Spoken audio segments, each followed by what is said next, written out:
Bismillahirrahmanirrahim. Assalamualaikum warahmatullahi wabarakatuh. Innal hamdalillah nahmaduhu wa nasta'inuhu wa nastaghfiruh wa na'udzu billahi min shururi anfusina wa min sayyiati a'malina. Man yahdihillahu fala mudilla lahu wa man yudlil fala hadiya lahu.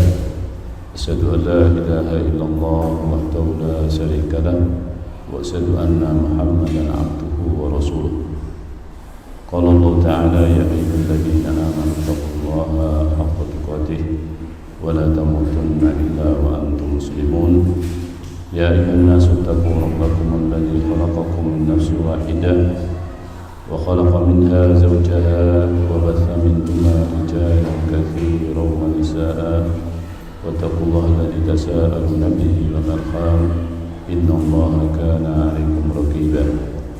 Ya ayyuhalladzina amanu taqullaha wa qulu qawlan sadida yuslih lakum a'malakum wa yaghfir lakum dhunubakum wa may yuti'illaha wa rasulahu faqad faza fawzan 'aziman. Amma ba'd, fa inna asdaqal hadithi kitabullah wa khairal hadi hadi Muhammadin sallallahu alaihi wasallam wa sharrul umuri muhdatsatuha wa kullu muhdatsatin bid'ah wa kullu bid'atin dhalalah wa kullu dhalalatin finnar. Ikhwan wal akhwat fiddin rahimani wa rahmatullah, keluarga besar pesantren Yaumi yang dirahmati oleh Allah Subhanahu wa taala. Pertama, marilah kita bersyukur kepada Allah Subhanahu wa taala yang mana pada siang hari ini Allah Subhanahu wa taala memberikan kemudahan untuk kita semua memulai yaitu belajar bersama, dan ini pertanda bahwa Allah Subhanahu wa taala akan memberikan kebaikan pada kita semua. Sebagaimana Nabi SAW bersabda, "May yuridillahu bihi khairan yufaqihuhu fid-din." Kemudian pada kesempatan yang berbahagia ini pula kita bersyukur kepada Allah Subhanahu wa taala yang mana kita masuk dalam kategori orang-orang yang memperhatikan tentang Al-Quran ataupun ikut andil berjuang bagaimana menjadi ahlul Quran. Dan ini sebagaimana ada sebuah riwayat dari Ibnu Abi Hatim dan yang lainnya dari Umar radhiyallahu ta'ala anhu annahu da'a ulamahu yawman. Satu ketika Umar memanggil pembantunya ila ayakhruja ila iblis sadaqatiz zakah, ya, diajak untuk menemani, ingin mengecek unta-unta hasil pungutan zakat. Jumi'at laha kharijal Madinah. Jumi'at lahu kharijal Madinah. Jadi dikumpulkan unta-unta itu di luar kota Madinah. Falamma dhahaba ila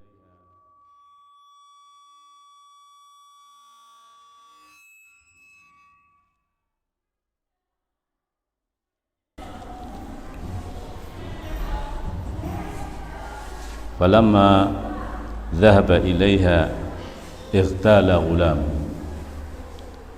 Begitu sampai di tempat dikumpulkannya unta-unta hasil pungutan zakat ini, maka pembantu ini terheran-heran, kagum min kafrotiha, karena saking banyaknya, ya, sebagaimana waktu kekhilafan Umar bin Khattab ini kan sudah sampai pada mana? Afrika, ya.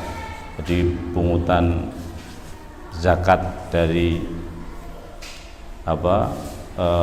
yang dikumpulkan dari kaum muslimin ini cukup banyak. Kemudian dari situ pembantu ini faqala li Umar, dia pun berkata kepada Umar, "Ya Amirul Mukminin, hadza fadlullah wa rahmatuhu Wahai Amirul Mukminin, ini baru yang namanya karunia Allah dan rahmat Allah, karena banyaknya ya, sangat luar biasa. Faghadiba Umar, ternyata Umar malah memarahinya. Faqala kadzabta, Umar mengatakan ya, dengan marah, kadzabta ai akhta'ta, kamu telah salah, bukan itu fadlullah itu, karunia Allah, rahmat Allah itu bukan itu, walakin fadlullahi wa rahmatuhu al-Quran. Ketahuilah bahwa karunia Allah, rahmat Allah itu Al-Quran, bukan harta, bukan unta. Kemudian Umar pun membacakan ayat Qul bifadlillahi wa birahmatihi fabidzalika falyafrahu huwa khairum mimma yajma'un.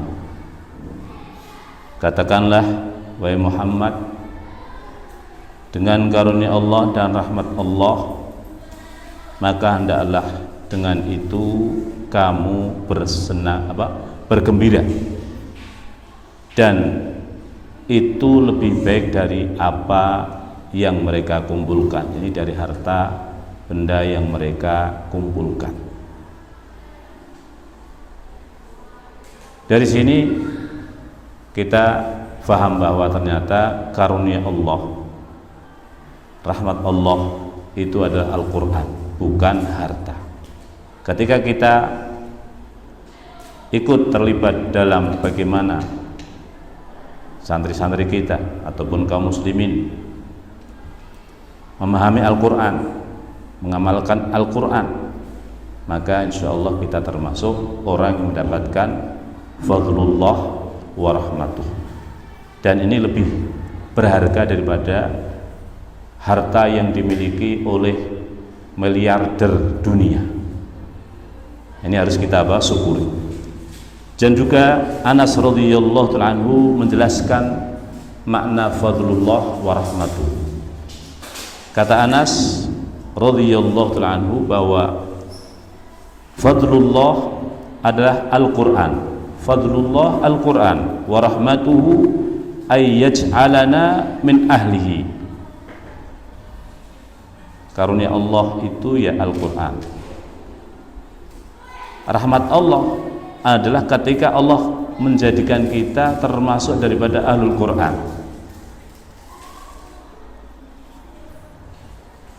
Dan Syekh Abdul Aziz Al-Syekh menjelaskan bahwa hendaklah seorang itu bergembira dengan sebab mendapatkan hidayah dari Allah Subhanahu wa taala untuk tetap beriltizam dengan agama ini, mengenali, mempelajari tauhid, dan juga mengetahui tentang tauhid. Kemudian dengan demikian akhirnya dia terus belajar dan tahu mana perkara yang terpenting yang ada dalam Al-Quran, yang tidak lain adalah perkara tauhid. Jadi ketika kita mengkaji Al-Quran, membaca Al-Quran, menghafal Al-Quran, ya, itu intinya adalah ketika kita paham tauhid, berarti sudah mendapatkan yaitu rahmat Allah Subhanahu wa taala, mendapatkan karunia Allah Subhanahu wa taala, dan juga rahmat Allah Subhanahu wa taala. Dan betapa banyak orang yang hafal Quran tapi tidak paham kandungannya, nggak paham akan tauhid, kan banyak sekali. Bahkan mungkin kalau di Indonesia ini lebih banyak ya dari orang-orang yang hafal Quran dan kurang paham terhadap apa yang terkandung dalam Al-Quran, ataupun kadang memahaminya dengan pemahaman yang menyimpang. Nah, kita sebagai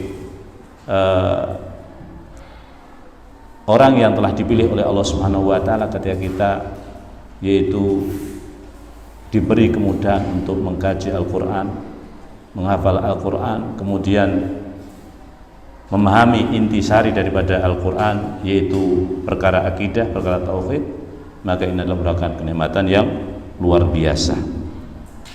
Tidak bisa dinilai dengan rupiah atau harta benda.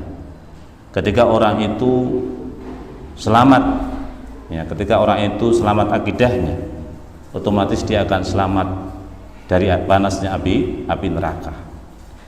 Dan sebagaimana dalam hadis Bukhari digambarkan tentang bagaimana azab neraka, itu hadis Anas radhiyallahu ta'ala anhu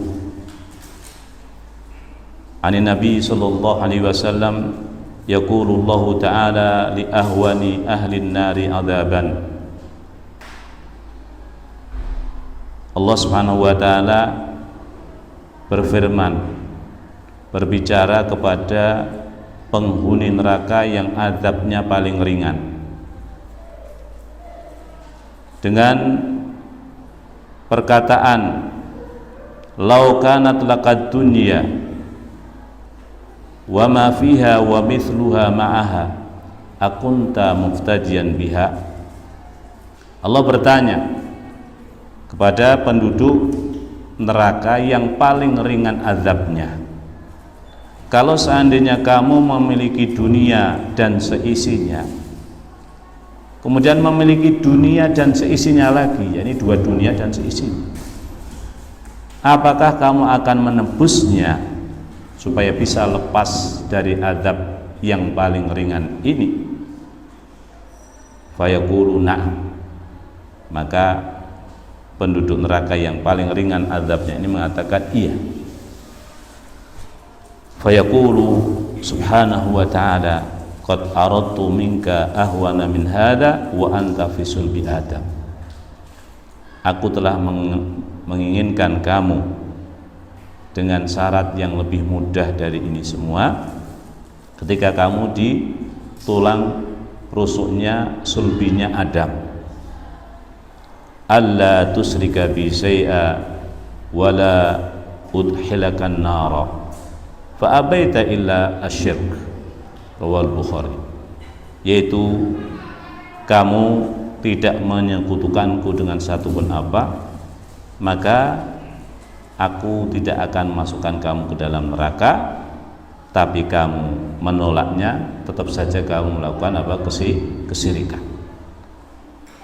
Ikhwan wa akhwat fiddin rahimani wa rahimakumullah. Di sini dalam hadis ini digambarkan bahwa ternyata hidayah keislaman, ya, menjadi ahlu tauhid, tidak melakukan kesyirikan, itu nilainya lebih berharga daripada dua dunia dan seisinya. Jadi kalau kita yakin tentang hal ini, maka tentunya kita sering bersyukur dan terus bersyukur pada Allah Subhanahu wa taala. Karena apa? Kita dapat menikmati akidah yang sahihah ini kalau tanpa pertolongan dari Allah, pilihan dari Allah, taufik dari Allah, maka tidak akan kita dapatkan. Ya, semakin kita mendekatkan diri kepada Allah Subhanahu wa taala, sesungguhnya ketika kita bisa mendekatkan diri kepada Allah Subhanahu wa taala, itu adalah pertolongan dari Allah Subhanahu wa taala. Betul-betul kita termasuk dipilih oleh Allah Subhanahu wa taala untuk menjadi ahlu tauhid. Dan dari sini pula kita akan merasa apa? Kita memang butuh dunia, akan tapi tidak seberapa. Kita lebih apa? Mementingkan akhiratnya. Ini termasuk sebagai obat bahwa kita itu ternyata adalah kaya. Kalau mungkin orang pertimbangannya ataupun dasar hitungan kekayaan itu adalah materi dunia, nah kita dasarnya adalah pertimbangan akhirat, yaitu kadang kita kan gersuloh, kok aku miskin terus, kok susah terus. Nah, padahal nilai keimanan itu ternyata apa? Lebih berharga sungguh. Untuk apa? Kaya, toh akhirnya tetap ditinggal mati. Sementara amalan-amalan soleh itu akan langgeng. Untuk itu Syekh Muhammad Utsaimin rahimahullah ta'ala menjelaskan bahwa ucapan subhanallah itu khairun minad dunya wa ma fiha. Itu lebih baik daripada dunia dan seisinya. Kenapa? Kalau dunia dan seisinya akan hilang. Sementara subhanallah itu tercatat dan akan mendapatkan apa? Pahala. Sekarang kalau orang mungkin punya emas 1 ton dengan uang 100.000, tapi yang 1 ton akhirnya hilang, entah tenggelam ke bumi. Nah, dan yang 100.000 masih apa? Utuh. Nah, tentunya lebih berharga yang 100.000. Akan tapi nilai subhanallah itu tidak bisa disamakan dengan materi, ya, karena apa? Pahalanya insya Allah sangat-sangat besar. Untuk itu mari kita latih, ya, dalam diri kita masing-masing, dalam keadaan bagaimanapun juga, hendaklah kita latih diri untuk selalu berzikir kepada Allah Subhanahu wa taala. Ya, kita latih, ya, lebih-lebih, ya, kalau yang sudah tua-tua ini ya modal kita kan yaitu, ya. Mungkin kalau yang muda-muda masih banyak sibuknya, tapi harus ada latihan juga.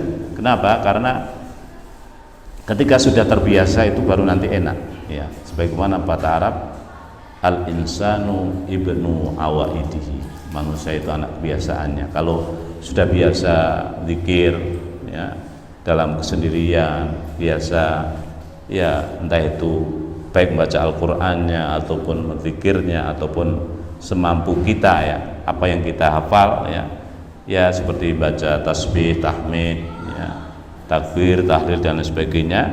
Nah, ini kita biasakan, kita rutinkan, ya. Dan sebisa mungkin amalan ini kalau bisa tidak diketahui oleh orang lain, ya. Kita berusaha untuk menyembunyikan amalan itu. Tapi kalau dalam rangka tarbiyah pun dibolehkan.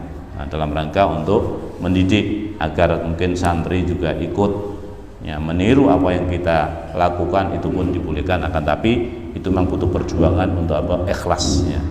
Untuk ikhlas memang tidak ada habisnya dan tidak ada target, wah kalau udah 5 tahun latihan itu ikhlas akan gampang.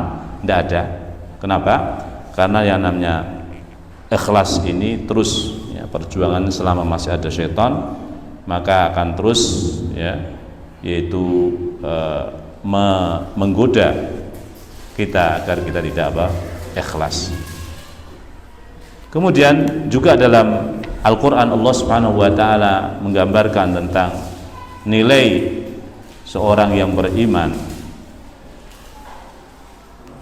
A'udzu billahi minasyaitonir rajim. Innal ladzina kafaru law anna lahum ma fil ardi jami'a wa mithlahu ma'ahu liyaftadu bihi min adzabi yaumil qiyamati ma tuqbila minhum wa lahum adzabun alim. Sungguhnya orang-orang kafir, kalau seandainya mereka, ya, mereka orang-orang kafir ini punya bumi seluruhnya dan juga punya lagi bumi seperti itu seluruhnya milik dia, ya, liyaftadu bihi min adzabi yaumil qiyamati, ya, agar untuk bisa digunakan untuk menebus dari azab nanti pada hari kiamat, maka apa? Tetap saja ma tuqbila minhum, tebusan itu tidak akan diterima oleh Allah Subhanahu wa taala. Walahum adzabun alim, tetap saja mereka akan mendapatkan azab yang pedih. Di sini jelas, ya, kalau di dunia mungkin orang punya 10 hektar untuk di Jogja ini sudah luar biasa kan gitu. Nah, ini digambarkan orang kafir punya dunia seisinya, kalau seandainya punya, kemudian ditambah lagi seperti itu, pengen bayar biar supaya lepas dari adab Allah Subhanahu wa taala. Ini gambaran bahwa kita harus bersyukur, ya, kenikmatan kita, nikmatul iman, nikmatul Islam, dan tentunya Islam yang bagaimana. Nah, ini yang harus kita syukuri ini adalah sebagaimana Allah berfirman, fa in amanu bimisli ma amantum bihi faqad ihtadaw wa in tawallaw fa innama hum fi shiqaq. Kalau mereka itu berimannya sebagaimana imannya kalian para sahabat, ya, berarti apa? Faqad ihtadaw. Nah, orang itulah yang dikatakan telah mendapatkan hidayah. Jadi syarat dikatakan ahlul iman yang akan selamat dari panas api neraka adalah imannya meniru bagaimana para sahabat beriman. Dan ini tentunya akan panjang pembahasannya, dan tidak lain adalah mereka yang berfaham, memahami, yaitu akidah ahlus sunnati wal jamaah. Untuk itu insyaallah dalam pertemuan yang akan datang, ya, ini kal muqaddimah, ini sekedar sebagai muqaddimah, akan kita bahas yaitu kitab di usulul sunnah di Imam Ahmad, ya, usulul sunnah yang ditulis oleh Imam Ahmad. Dan kebetulan ini saya ada kitab yang disyarah dulu sebagai teman saya, kemudian setelah itu jadi guru saya, yaitu Syekh Walid, ya, Muhammad Nabi bin Saifun Nasr, ya, ini tinggal di Madinah. Jadi tahun 90-an ini kebetulan teman dia waktu itu yang memegang majalah jihad di Afghanistan begitu, ya, dan dia memang aktif dalam berdakwah. Dan kebetulan beliau ini dengan Syekh Ali Al-Halabi rahimahullah ta'ala lebih dulu bergurunya dengan Syekh Nasir, ya, lebih senior begitu. Dan Masya Allah pernah mengadakan daurah, dan beberapa kali daurah, ya, yaitu biasa kalau daurah tidak rame, tapi hanya para tulabul ilmi yang diundang beliau, dan bentuknya adalah daurah kitab, ya, kalau enggak Sahih Muslim, Sahih Bukhari, seperti itu.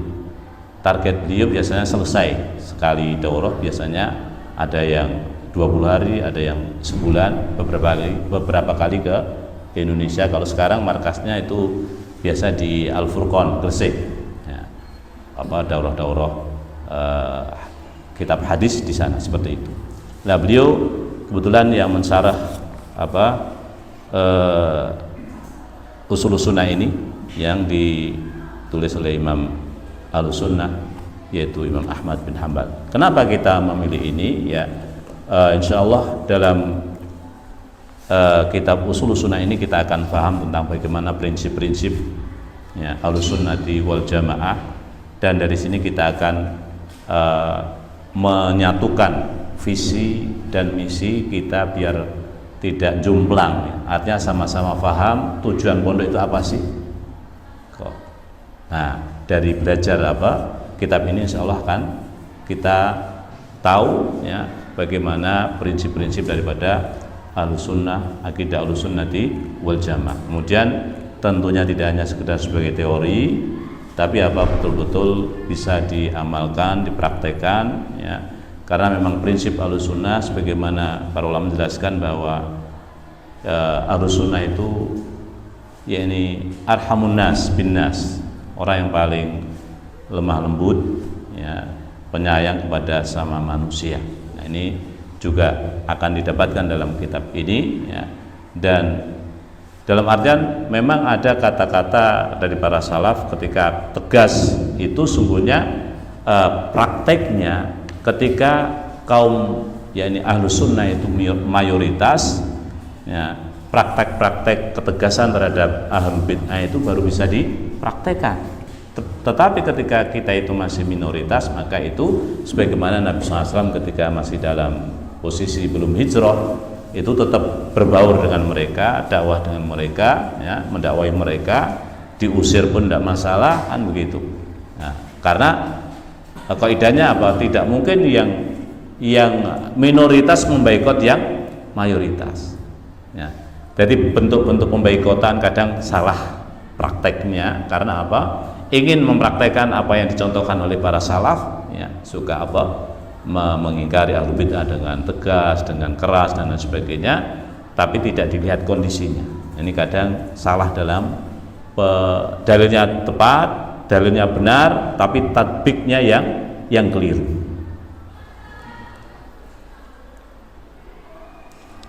Jadi kajian siang ini tentunya saya nggak perlu panjang lebar karena jam lelah juga, ya.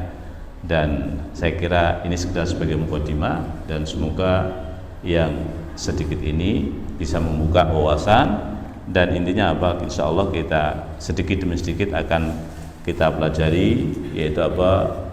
Kitab Ushulus Sunnah lil Imam Ahmad rahimahullah ta'ala ya, yang intinya dengan mengkaji ini kita akan tahu bahwa mengamalkan la yasluhu akhiru hadhil ummah illa bima saluha awwaluha. Jadi akhir umat ini tidak akan baik kecuali dengan cara dulu umat terdahulu itu baiknya pakai apa, ya itu kita tiru ya. Di antara yang paling mendasar adalah perkara apa?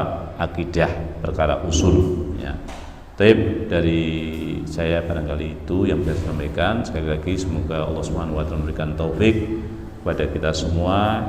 Nah, di tempat ini kita sama-sama kita jadikan sebagai mazra'atul akhirah, lahan akhirat kita, dan semoga kita bisa memanennya nanti di hadapan Allah Subhanahu wa taala. Dan kita akhiri subhanallah walhamdulillah asyhadu an la ilaha illa anta astaghfiruka wa atubu ilaik. Mungkin kalau ada pertanyaan silahkan tanyakan.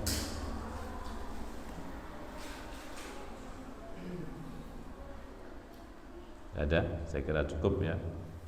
Baik, assalamualaikum warahmatullahi wabarakatuh.